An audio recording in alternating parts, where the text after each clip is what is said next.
আসসালামু আলাইকুম। আজকে নিয়ে আসলাম 2024-এর করোলা ফুল অপশন। আমি গাড়িটির কন্ডিশন দেখাচ্ছি। তো এই হচ্ছে গাড়িটির সামনের পার্ট, দেখতে পাচ্ছেন সামনে সেন্সর আছে, সামনে ক্যামেরা আছে।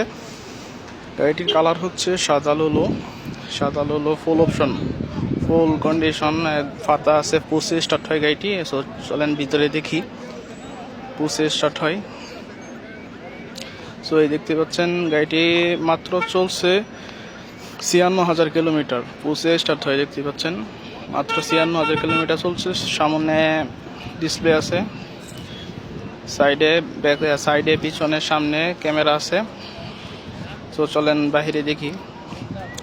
এ হচ্ছে ব্যাক সাইড গাড়িটির। জনুত আছে, চারোটা চাক্কা হচ্ছে জনুতের। ফুল অপশন 2.0 2000 সিসি করোলা XLI, দেখতে পাচ্ছেন পিছনে সেন্সর আছে মাশাআল্লাহ। সো যারা গাড়িটি নিতে চান, গাড়িটি হচ্ছে একজন বাংলাদেশি প্রবাসী ভাইয়ের, আমি ওনার নাম্বারটা দিয়ে রাখবো। সো যারা গাড়িটি নিতে চান, ডিলারশিপ আমারতে অবস্থিত আছে। পিছনেও গাড়িটির মুখে আছে এসি, দেখতে পাচ্ছেন পিছনেও এসি আছে। অত্যন্ত না দিয়ে কোনো টাচ নাই, full body original, full body হচ্ছে গাড়িটি অরিজিনাল। সো যারা গাড়িটি নিতে চান অতি দ্রুত স্ক্রিনে দেওয়া নাম্বারে যোগাযোগ করেন।